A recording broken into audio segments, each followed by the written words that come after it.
Gracias a que la Ehrlichia existe, nosotros pasamos a hacer biología molecular y bueno, es uno de los diagnósticos más frecuentes. Incluso lo pueden ver en nuestro software de prevalencia molecular, en la cual calculamos estas prevalencias en las ciudades donde más recogemos muestras.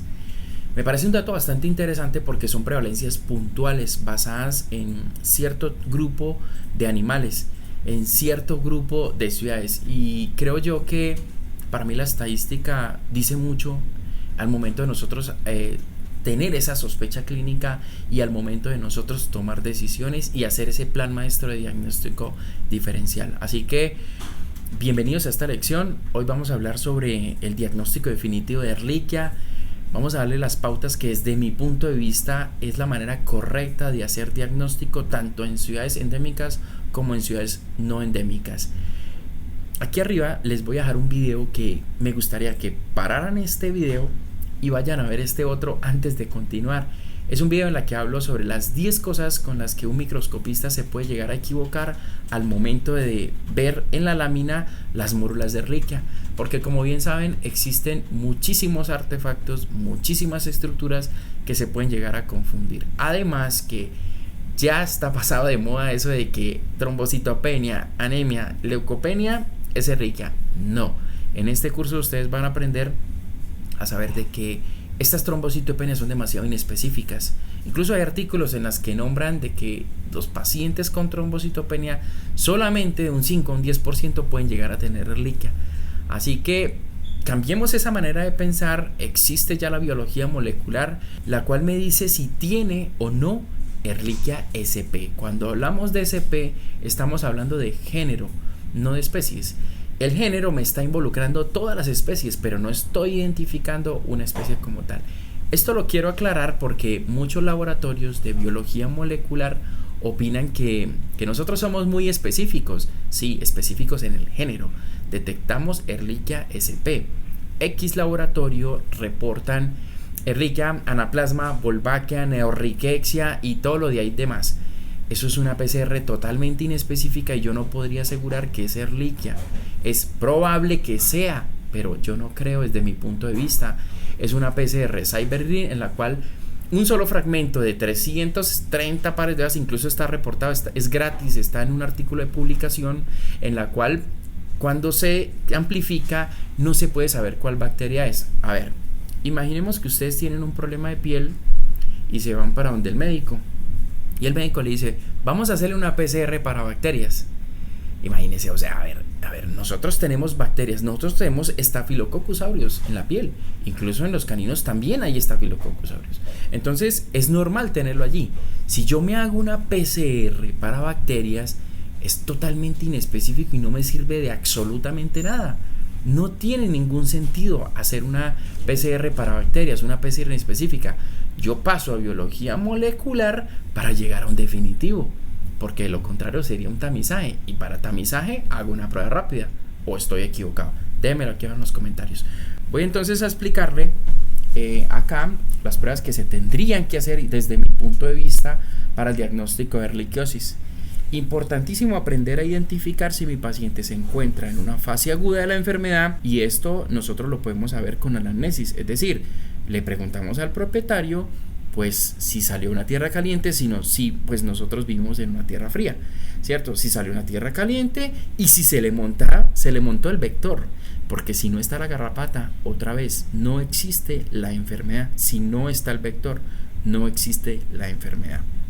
Entonces, una vez nosotros le hagamos la pregunta al propietario, entonces pasamos a construir nuestro plan diagnóstico.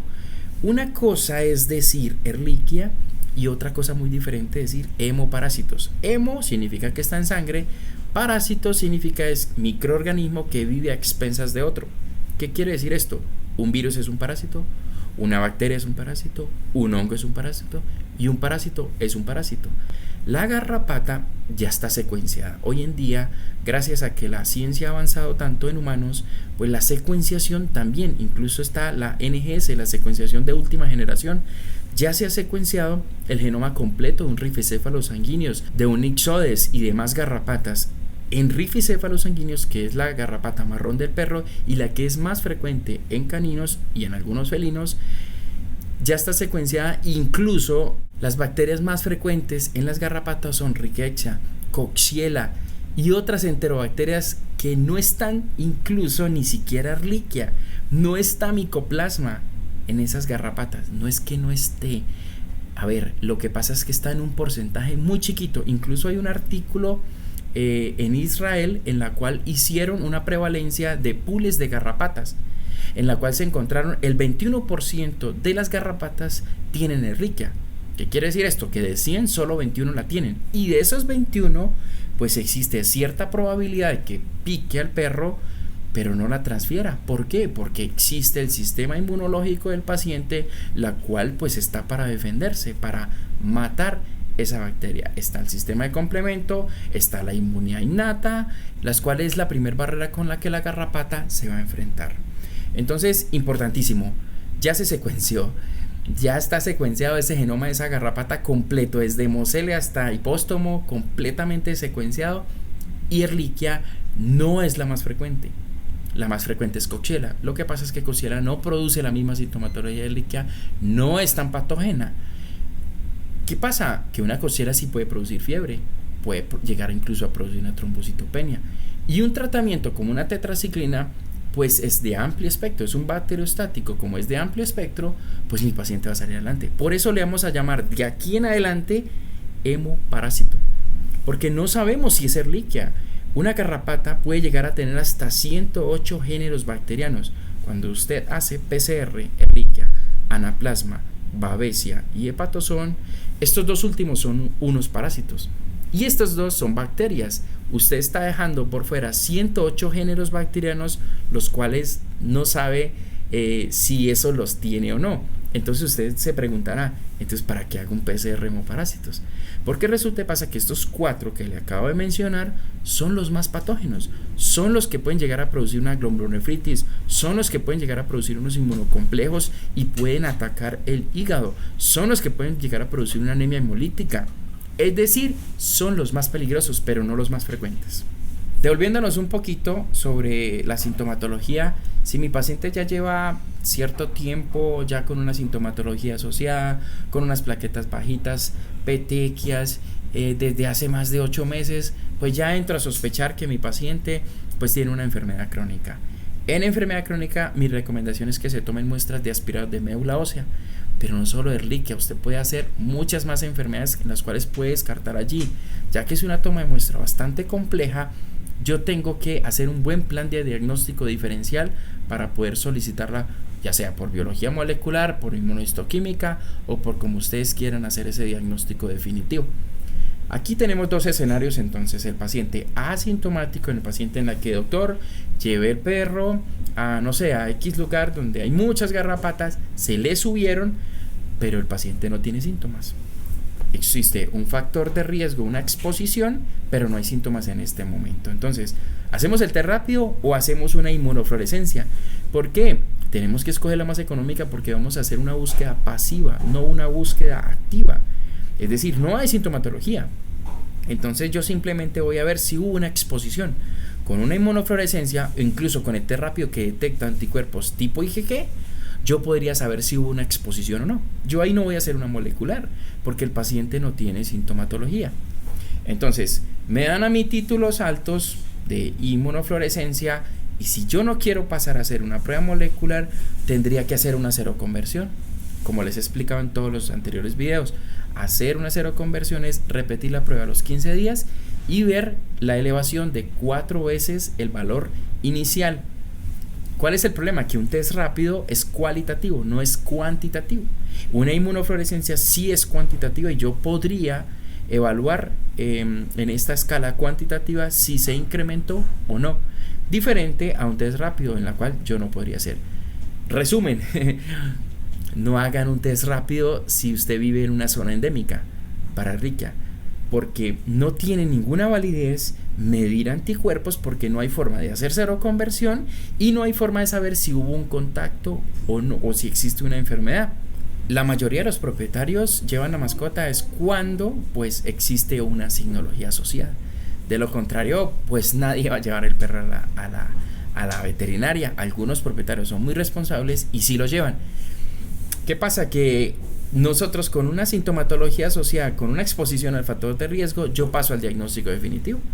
Pues en términos de costos, ¿cuánto vale un test rápido y cuánto vale una prueba molecular? El test rápido tendría que repetirlo a los 15 días, no tendría ningún sentido, porque estaríamos repitiendo dos pruebas en un periodo de tiempo en la cual son la misma prueba, porque no es cuantitativa, es cualitativa. Yo no recomiendo hacer una prueba rápida para detección de anticuerpos contra líquea en una ciudad endémica. Ahora bien, si la ciudad no es endémica para la enfermedad, sí se puede hacer una prueba de anticuerpos para líquea. No existe una exposición al factor de riesgo. Cualquier título va a ser significativo y tendría que mandarlo a confirmar con una prueba molecular. Entonces, tenemos aquí dos escenarios: negativo o títulos inferiores a 1 en 160, porque dicen las casas comerciales que los títulos mayor a 1 en 160 son los que las pruebas rápidas pueden detectar. Pues esto es bastante poco creíble, porque no sabemos si estos títulos mayor a 1 en 160 son exposición o son enfermedad. Si existe la exposición, pues es muy probable que estos títulos todo el tiempo estén arriba. ¿Por qué? Porque los anticuerpos IgG casi siempre duran 6 meses elevados, diferente a los IgM, los cuales decaen a los 3 meses las concentraciones. ¿Cómo interpretamos estos los títulos negativos o inferiores a 1 en 160? Pues un paciente que tuvo contacto. No es Ehrlichia, recordemos que las garrapatas pueden transmitir hasta 108 géneros bacterianos. Tenemos aquí un título superior a 1 en 160. Es un título en el que yo ya estoy sospechando, hice seroconversión, es probable que tenga la elevación de 4 veces el valor inicial, pero yo no puedo esperar los 15 días, sino que paso de inmediato a confirmarlo por una PCR. Un resultado de PCR máximo en 3 días ya tenemos nosotros un resultado. Ahora bien, entonces, si sospechamos que el proceso es crónico, yo la mando cuantitativa.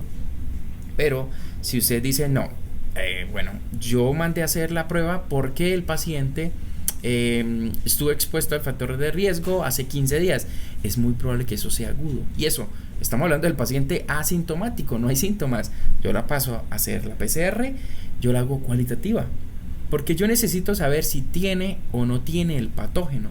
Si estos títulos superiores a 1 en 160 quiere decir de que sí existe la enfermedad, entre comillas la enfermedad, porque ese es un término que tiene que ser usado, es por el veterinario, no por el laboratorio. El laboratorio reporta presencia o ausencia de un microorganismo. Él es el que evalúa y dice sí, estos síntomas corresponden a la presencia de este patógeno. Entonces, aquí ya acabamos con el asintomático, pasamos con el sintomático. Entonces, evaluamos función hepática, función renal y hacemos la PCR cualitativa. Les comento que cualitativa porque el paciente llegó sintomático, porque hubo una exposición al factor de riesgo hace 20 días, hace un mes, no sé, y es muy probable que el proceso sea agudo. Esto hace que yo haga es la cualitativa, no la cuantitativa, porque pues es más costosa y no me va a dar mucha información. Ahora bien, si el paciente viene con una anemia trombocitopenia de hace más de 6 meses, 8 meses, lo han manejado con corticoides, lo han manejado con tetraciclina, con rofloxacina, y aún así presenta una sintomatología asociada a hemoparásitos, entonces ahí sí yo la hago cuantitativa. En esta cuantitativa nosotros vamos a clasificarla si el proceso es agudo o crónico, otra vez si el CT o CQ es menor a 30 o si el CT o CQ es mayor a 30, entonces es un proceso crónico. ¿Y qué pasa? Que aquí va a depender del tipo de muestra que se envía. Casi siempre, incluso en la última actualización para el diagnóstico de Ehrlichia, está recomendado hacer con aspirado de vaso. ¿Cuál es el problema? Que muchas veces no podemos aspirar porque pues el paciente presenta trombocitopenia.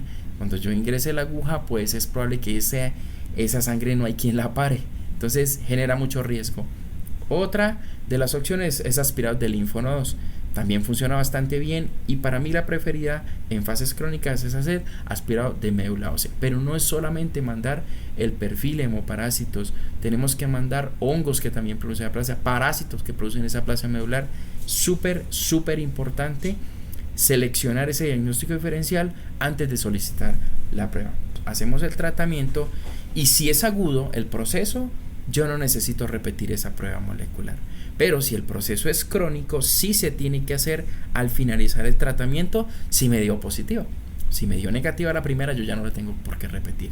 Ahora bien, si nosotros en primera instancia no podemos tomar una aspirada de médula ósea, entonces la mandamos en sangre, aspirado de linfonodos, y si me da negativa, entonces la envío en médula ósea. Esa segunda PCR, bueno, nosotros por ejemplo no la cobramos, solo cobramos la logística, no cobramos esa segunda PCR porque lógicamente es un servicio pues extra que nosotros damos, porque yo sé que en medicina veterinaria no es fácil tomar muestras, no es fácil decirle al propietario que tenemos que dormir al paciente para tomarle esas muestras. Vamos para anaplasma en la siguiente lección, muy concentraditos. Nos vemos allí.